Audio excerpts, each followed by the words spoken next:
पर इस घोर कलयुग में उस मालिक का नाम लेने से इंसान हमेशा डरते रहते हैं, कतराते रहते हैं और अपने आप को राम के नाम से बचाते रहते हैं।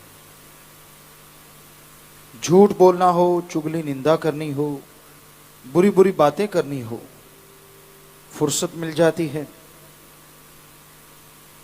लेग पुलिंग, टांग खिंचाई करनी हो, ठगी बेईमानी के तरीके, योजनाएं बनानी हो, सबके लिए समय मिल जाता है। समय नहीं मिलता अल्लाह वाहिगुरु मालिक की भक्ति इबादत के लिए। हर कार्य में इंसान के पास फुर्सत है, बिजनेस है, व्यापार है, कुछ भी करना पड़े, सारी रात जागना पड़े तो एक टांग पे खड़ा रह के पहरा देगा, पर सुबह माया रानी मिलनी चाहिए। हर कार्य के लिए इंसान भागता दौड़ता है, पर अल्लाह वाहिगुरु राम के लिए फुर्सत नहीं है, समय नहीं है, उसका नाम नहीं लेना चाहता।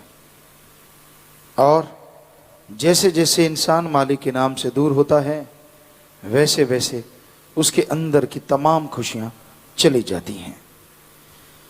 मालिक का नाम एक ऐसी रसायन है जो हर तरह की बीमारी, टेंशन, दुख दर्द को दूर कर सकती है। अल्लाह वाहिगुरु ओम हरि गौड़ खुदा रब, अरबों नाम है उस ताकत के। पानी को जल बोलो, नीर वाटर वाशर आब नीलू नीरू, कितने भी नाम बोल दो, पानी का नाम बदलने से पानी का स्वाद या पानी का रंग नहीं बदला करता। उसी तरह उस मालिक को अल्लाह कहो, वाहिगुरु राम गौड़ खुदा ईश्वर भगवान, कितने भी नाम ले लो, पर उसका नाम बदलने से वो सुप्रीम पावर, वो ताकत, वो शक्ति कभी बदलती नहीं, अलग तरह की नहीं होती। तो मालिक का नाम, प्रभु की भक्ति इबादत का वो तरीका आप कर सकते हैं बिना किसी दाम के, बिना धर्म जात मजहब छोड़े, बिना कपड़े चेंज किए, जैसा भी पहनावा पहनते हैं, जिस तरह का भी आप धर्म को मानते हैं या अपना बिजनेस व्यापार करते हैं, बस ठगी न मारो, बेईमानी न करो, भ्रष्टाचार, झूठ न बोलो, कभी किसी का दिल ना दुखाओ।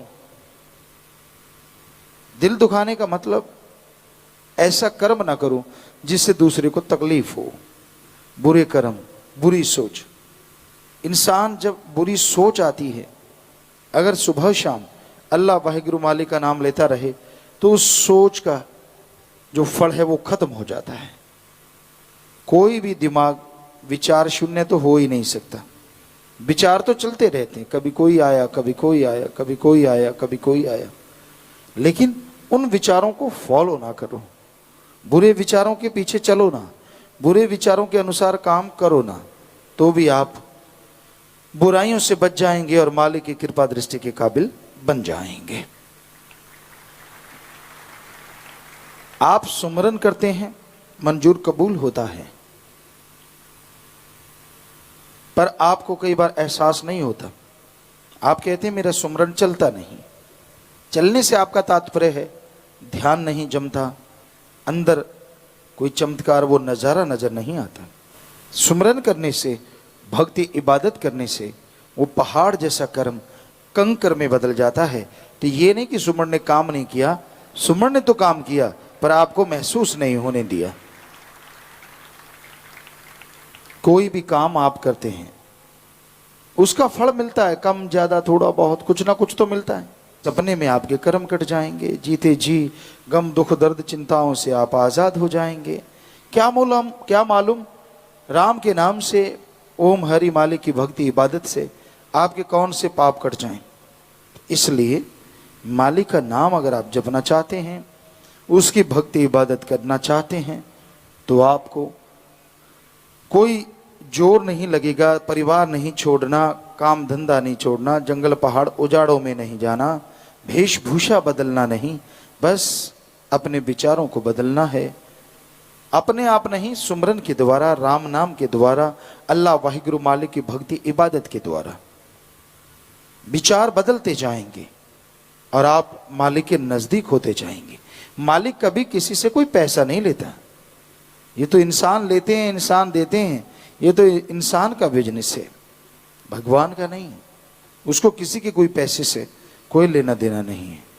तो इसलिए अगर आप मालिक की कृपा पात्र बनना चाहते हैं, उसकी खुशियां हासिल करना चाहते हैं, तो आप मालिक के नाम का सुमरन करें, उसकी भक्ति इबादत करें। वो सुमरन आपको देखी अनदेखी खुशियों से मिलाएगा, सोची ना सोची खुशियों से मिला देगा, आपकी कल्पना या कल्पना से बाहर को आपके पास ला देगा। आप कल्पना भी नहीं कर सकते वो परमानंद की प्राप्ति होगी। ये प्रैक्टिकली मेथड ऑफ मेडिटेशन। लगातार जो जाप करते हैं, लगातार जो भक्ति करते हैं, भक्ति के समय फल की आशा ना करो। फिर भी मालिक ने फल देना है, मालिक से मालिक को मांग के भक्ति करो। इससे सर्वश्रेष्ठ तरीका और कोई नहीं हो सकता। और उसकी निशानियां आनी शुरू हो जाएंगी आपको सपने में, जागते कभी ना कभी मालिक का एहसास होता रहेगा। मन मतों का संग ना करो, मन के पीछे ना चलो। कोई मालूम नहीं, आपकी आंख लगी मालिक दर्शन दे जाएं, क्या पता। क्योंकि हो सकता है आपकी बॉडी उस काबिल ना बनी हो, या मालिक को यह भी ना मंजूर हो कि आप उस तरीके के बन जाएं, क्योंकि आपसे दुनियावी भी ऐसी बातें पड़ी हों जो आपसे लेनी हो। क्योंकि अगर लगन एक बार सुमरन में लग जाए और मालिक के नूरी स्वरूप के दर्शन हो जाएं, काम तो आदमी करता है, ये नहीं कि वो निठल्ला हो जाता है, बेकार हो जाता है, पर उसका फिर मन दुनियावी चीजों में वो मजा नहीं ले पाता जो मालिक का नजारा आता है। वो सारा कुछ त्याग बैठता है, कोई चीज की तरफ ध्यान नहीं जाता, सिर्फ क्योंकि नजारा ही ऐसा है। आम आत्मा सुमरन करके वहां पहुंचती है तो आने का नाम नहीं लेती। वो तो मालिक है जो वापस भेज देता है। 10वां द्वार खुला, चढ़ाई हुई रूहानी, मालिक के नूरी स्वरूप के दर्शन हुए, आत्मा का दिल ही नहीं करता इस गंदगी में वापस आने का। लेकिन शरीर में जितना समय लिखा है वो तो भोगना है, इसीलिए मालिक वापस कर देता है। आप आधा घंटा घंटा का सोचा, नहीं सोचा तो भी कुछ टाइम के बाद मालिक ने वापस शरीर में आपको भेजना ही भेजना है। वैसे भी आप शरीर में होते हैं, तो इतनी खुशियां हैं। ये कोई आपको लुभावने नजारे नहीं बता रहे, आपको ललचाने के लिए नहीं कह रहे। ये 100% सच है, 100% सच है कि वहां जो नजारा है वो ना किसी नशे में है, ना जीवा के स्वाद में है, ना इंद्रियों के भोग विलास में है। यानी दुनिया की किसी भी इच्छा में, किसी भी इच्छा पूर्ति में वो नजारा नहीं है जो मालिक के नूरी स्वरूप की एक झलक में अरबों गुना बढ़ के मिलता है। ऐसा है भगवान, तो उसको पाना है, जरूर सुमरण करते रहिए। वो दर्शन देंगे, किस रूप में देते हैं ये उनकी मर्जी है, लेकिन संत पीर फकीर गुरु के रूप में भी दर्शन दे सकते हैं। वो अपने नूरी स्वरूप में दर्शन दे सकते हैं, वो लाइट प्रकाश के स्तंभ के रूप में दर्शन दे सकते हैं। वो मर्जी के मालिक हैं। इंसान कहता नहीं मेरी मर्जी, नहीं तेरी मर्जी नहीं। हाँ, अगर आप अपने गुरु पीर फकीर पे पूर्णतः यकीन दृढ़ विश्वास करते हैं, हो सकता है मालिक उस शुभ रूप में आके नूरी दर्शन दे जाएं या वैसे दर्शन दे जाएं। ये तो आपके यकीन की है बात कि आप किस पे यकीन करते हैं। तो भाई ये राम नाम की महिमा है, इसे अकल इल्म वाले नहीं पढ़ सकते, क्योंकि जो पढ़ के कड़ जाते हैं, सारा दिन दूध कड़ता रहता है, उस पे मलाई आ जाती है और उसे उतार लो तो घी भी नहीं आता, जरा सा आता है नाम मात्र। तो उस तरह कईयों का पढ़ पढ़ के कट जाते हैं। उनको मालूम होता है इतना फिर वही का वही, इतना फिर वही का वही, इतना फिर वही का वही, कोई फर्क नहीं पड़ता, गलती करते रहो, बुरे कर्म करते रहो, क्या है, कुछ नहीं होता। ऐसी फजूल बातें। ये है मन, शरेआम मन। और आत्मा कहती ना भाई ना, बुरे कर्म ना कर, लेने के देने पड़ेंगे, समय आएगा।